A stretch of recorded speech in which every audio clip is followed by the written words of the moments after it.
Si tu crois que ta vie est difficile, alors accroche-toi. Tu ne survivrais pas un seul jour au Moyen Âge. Nos problèmes modernes du premier monde, comme la panne de Wi-Fi, pas assez de lait de soja dans le cappuccino ou que ton smartphone ait 10% de batterie, seraient, au XIVe siècle, le rêve humide d'un roi. Aujourd'hui, nous sommes ramollis. Le confort nous a affaiblis, car à l'époque, tout était un enfer sur Terre. Kekar et Tiba, ga aïur. Et en haute définition, sans pause, sans droit de retour. Oublie tout ce que Hollywood t'a raconté sur la nourriture médiévale, ces banquets opulents avec des cuisses de dinde, du vin doré et des rires joyeux. C'était l'exception. La dure réalité, bouillie avec un goût de moisissure et de désespoir. Les paysans, donc, 95% de la population se nourrissait principalement d'un bouillon maigre appelé pottage.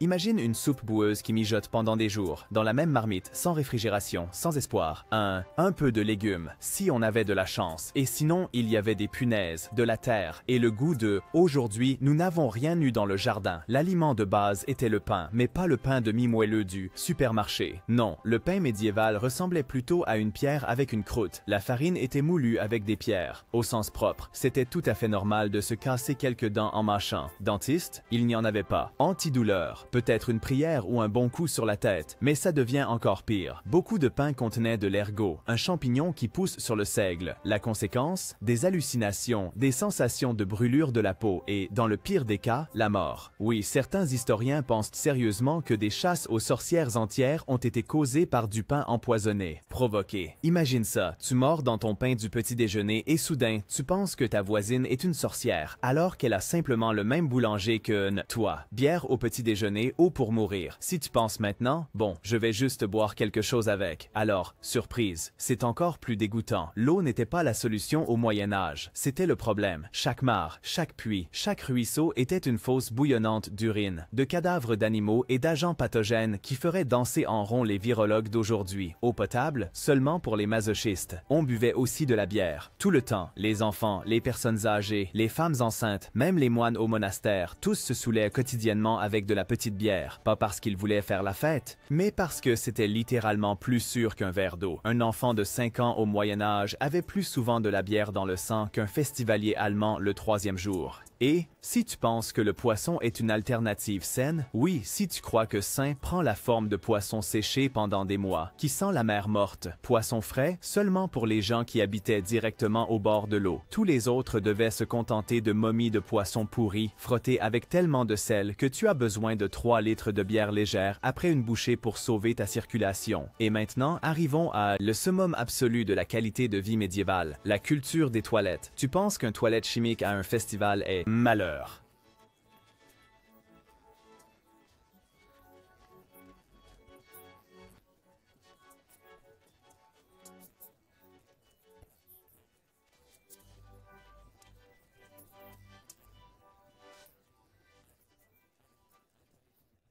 La merde arrive. Les rues sentaient tellement mauvais que les rats fuyaient d'eux-mêmes. Bouh, boubi. Brouillard, sang, restes de poisson, urine, tout se mélange pour créer un cocktail de l'horreur.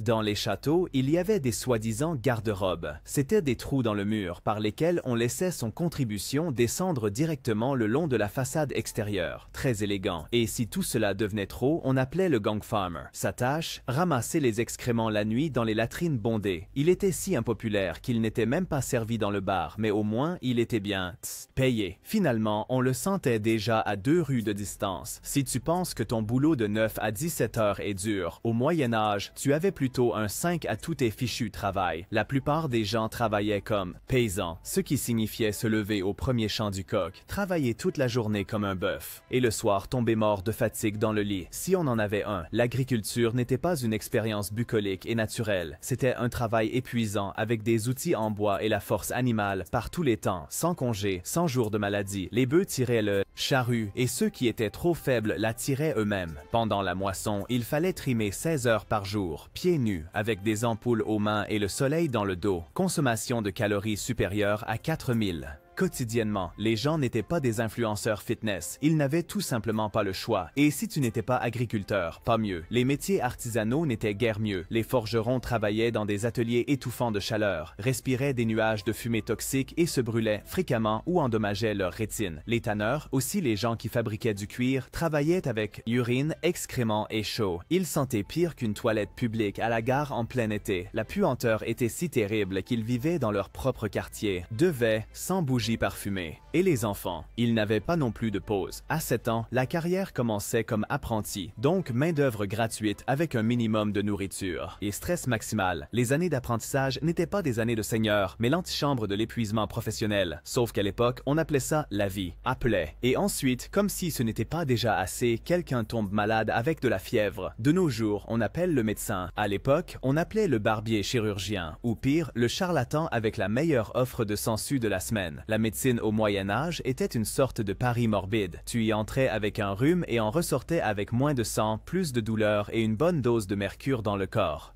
Pourquoi? Parce qu'on croyait que les maladies provenaient d'un déséquilibre des humeurs corporelles. Sang, mucus, bile jaune et bile noire. Conséquence logique. Saigner.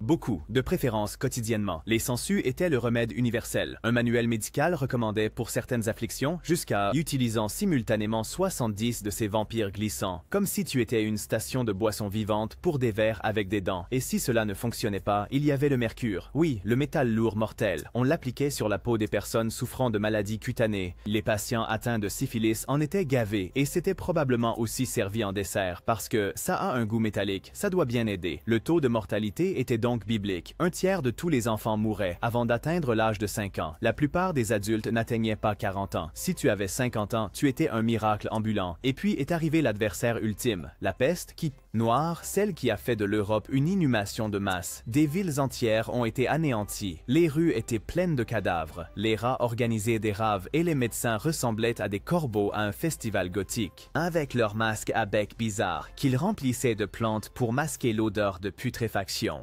Et, dans une catastrophe, dentifrice, absent, dentiste. Seulement si l'on comprenait les cris comme des invitations, le traitement consistait souvent à arracher la dent affectée et éventuellement 2 innocentes voisines avec une pince et le courage d'un fou. Et gare à toi si tu avais des caries et des maux de dos, alors tu étais un cas pour un traitement spécial. Aiguille chaude, bain froid et peut-être une session d'exorcisme spontané. Propreté, les gens ne se lavaient pas les mains. Ils l'essuyaient sur leurs pantalons qu'ils portaient depuis 6 mois. Attraper une infection cutanée était aussi facile que de respirer. Ce qui était ironique, car c'était souvent la dernière chose que tu faisais. La justice médiévale n'était pas un système, c'était un caprice sadique avec une licence officielle pour torturer. Imagine un tribunal qui ne connaît pas de loi, où ton voisin est le juge et ton seul argument de défense est « Je jure, je ne l'ai pas fait ». Ce qui, dans 99% des cas, n'avait absolument aucun effet. Innocent jusqu'à ce que le fouet prouve le contraire. C'était la devise. Il y avait plus de 200 délits pour lesquels on pouvait être exécuté. Des choses comme abattre un arbre dans la forêt royale ou voler un pain ou porter le mauvais chapeau le mauvais jour. D'accord.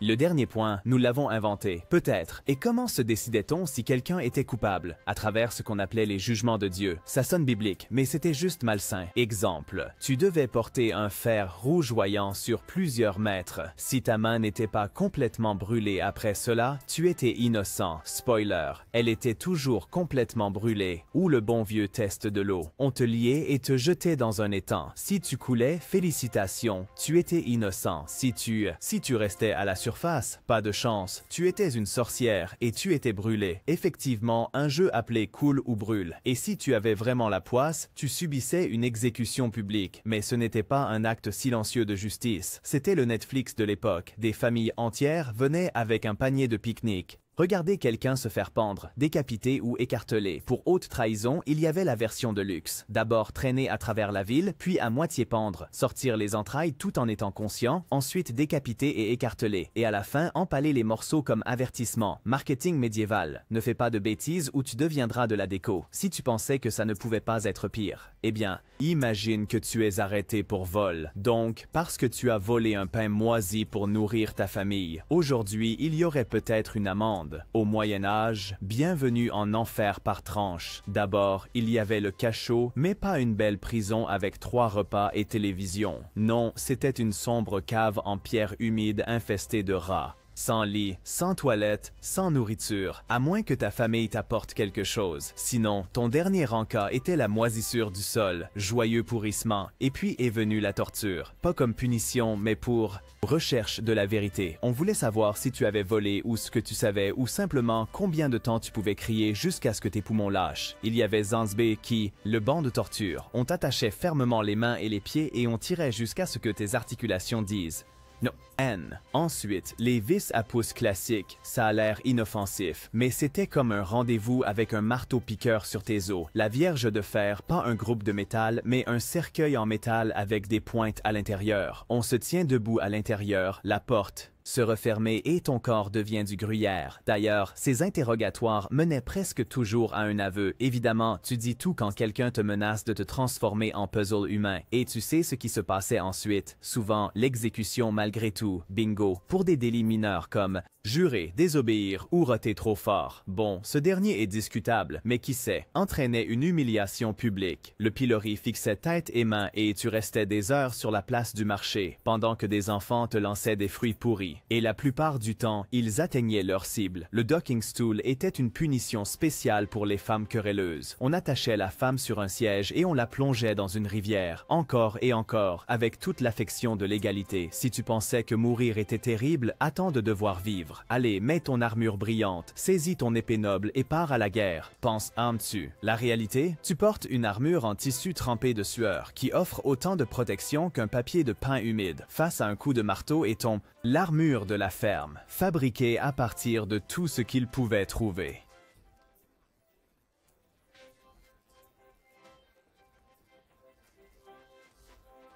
Vieux chiffon rembourré avec quelques plaques de métal qui rouillent sous la pluie et puent sous la chaleur comme un vieux chiffon. Tu voulais être chevalier. Pas de chance. Tu es chair à canon, ou plutôt chair à épée. Les batailles elles-mêmes n'étaient pas des duels nobles, mais des orgies chaotiques debout avec des boyaux. Et si tu ne mourais pas au combat, c'était à cause des infections. Une égratignure avec un poignard rouillé était ton aller simple pour une septicémie. Mais au moins il n'y avait pas de travail de bureau. Encore pire étaient les sièges. Imagine-toi, assis pendant des mois enfermé dans un château, la nourriture est épuisée, les latrines débordent et dehors ils jettent. Des troupes ennemies lancent des animaux morts par-dessus le mur pour propager des maladies. Bienvenue à la version médiévale de Escape Room, sauf qu'il n'y a pas de sortie. Lors de l'attaque, catapulte, bélier, flèches enflammées, cadavres puants et plus tard, cannibalisme. Sans blague, lors du siège de Paris 885 après Jésus-Christ, les gens ont d'abord mangé des rats, puis des chats, puis les uns les autres. Gentillesse, épuisé. Pendant ce temps, les soldats pillaient les environs. Ils brûlaient les villages, volaient tout, violaient les femmes, et ne laissaient rien d'autre que des cendres. Civil n'était pas une protection, c'était plutôt une cible, et c'était normal. Ceux qui échappaient à la guerre vivaient avec le traumatisme, la peine, la faim et la peste dans le bagage. Imagine que tu te promènes dans une ville médiévale. Tu penses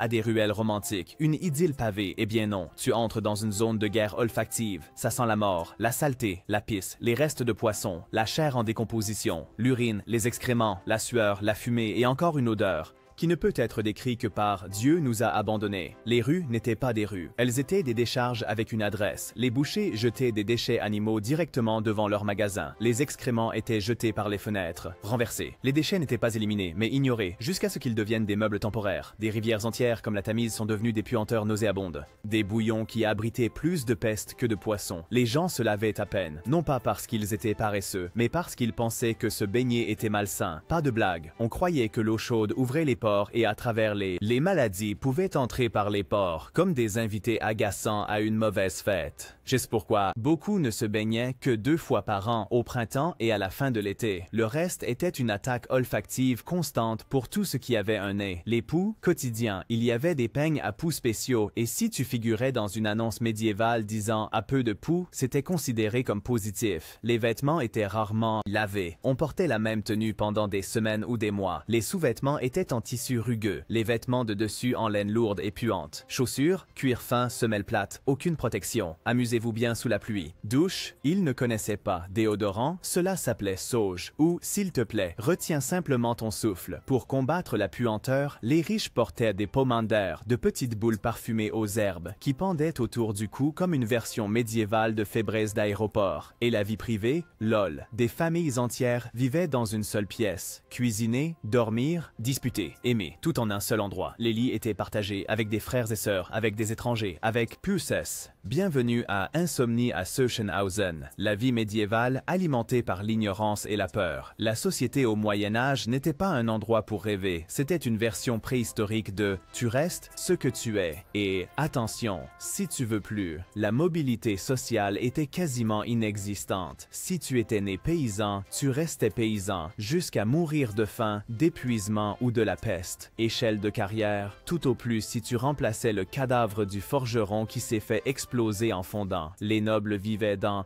châteaux, sentaient à peine mieux, mais étaient convaincus que Dieu les avait personnellement nommés chefs. Tu voulais te plaindre? Bon courage. Il n'y avait pas de service des réclamations, sauf le confessionnal. Et là, tu ne recevais aucune aide, seulement un hâve et une douleur mêlée de culpabilité et d'eau bénite. Et la connaissance. Oublie ça, les livres étaient rares, l'éducation un privilège, et seuls les ecclésiastiques, les moines ou les gens extrêmement riches s'ennuyant pouvaient lire. Les autres vivaient dans un brouillard de demi-savoir, rumeurs et pure superstition. Les maladies n'étaient pas expliquées par des bactéries, mais par des influences démoniaques, de l'air vicié ou bien sûr des péchés. Tu avais une éruption cutanée, malédiction de sorcière, fièvre, souffle du diable, diarrhée, Dieu est en colère. La solution, pénitence, sang et prier. Et peut-être une bonne dose de mercure, car pourquoi pas, les constellations d'étoiles étaient prises au sérieux. Mars est dans la maison du Scorpion. Mieux vaut ne pas se marier, mais plutôt jeûner pendant 30 jours. Éclipse solaire, fin du monde, comète, sabbat de sorcière, un fermier qui éternuait 2 fois, peut-être possédé par le diable. Et le meilleur, tout était cru tant que le plus ancien habitant du village disait « Ouais, c'est toujours comme ça ». Cette personne était l'équivalent vivant d'une entrée Wikipédia, sauf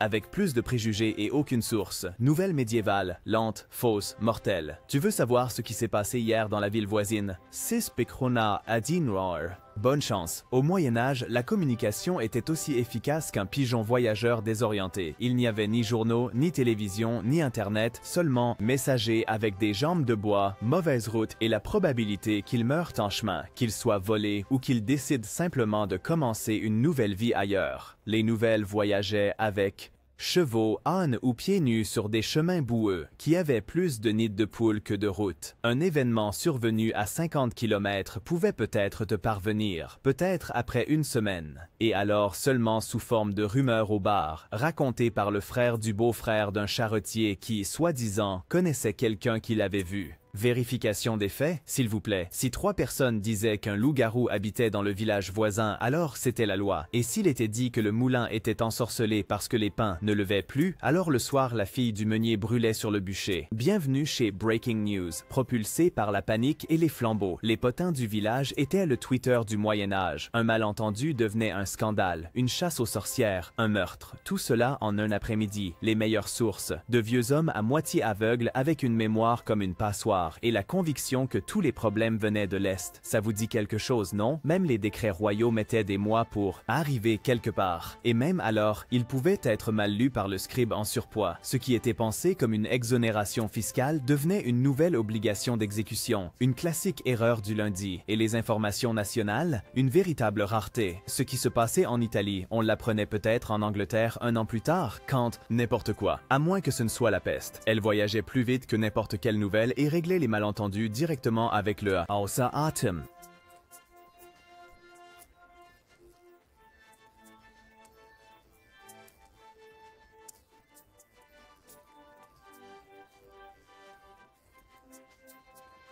sois mort, évanoui en train de vomir ou tu aurais mangé ta propre jambe, et cela sans sel. Aujourd'hui, tu vis dans un monde avec pénicilline, livraison de pizza et podcast. À l'époque, tu te battais avec les rats pour le dernier morceau de poisson moisi, tandis que ton dentiste était aussi le bourreau et te jouait une chanson aux luttes pour te calmer avant de t'arracher la dent avec une cuillère. La vision romantique du Moyen-Âge est un pur mensonge. Pas de chevalier courageux, pas de danse de cour, pas de château Disney avec Wi-Fi. Il était un cauchemar sans fin de faim, saleté, souffrance, puanteur, violence, ignorance et mort, avec une pincée de diarrhée et d'hallucinations, assaisonnée de des champignons dans le pain. Si tu penses que tu passes un mauvais moment parce que ta climatisation ne fonctionne pas ou que ton café préféré n'a plus de lait d'avoine, imagine devoir dormir, manger, déféquer et mourir dans une pièce avec 10 autres personnes. Et cela avec la peur constante que le pape t'ordonne demain quel jour jeûner. Devait utiliser. Le Moyen-Âge n'était pas un jeu vidéo, c'était le mode hardcore de la vie sans fonction de sauvegarde. Alors, sois reconnaissant pour tes toilettes à chasse d'eau, tes antibiotiques, ta pomme de douche et tes droits de l'homme. Car en l'an 1348, le plus grand luxe n'était pas un iPhone, mais un jour où tu n'étais pas brûlé, torturé ou mort de dysenterie. Si cette vidéo t'a plu, fais quelque chose qui aurait été considéré comme de l'hérésie au Moyen-Âge. Appuie sur j'aime, abonne-toi à la chaîne et partage-la avec tes semblables qui au moins aujourd'hui ne se font pas jeter des ordures par la fenêtre.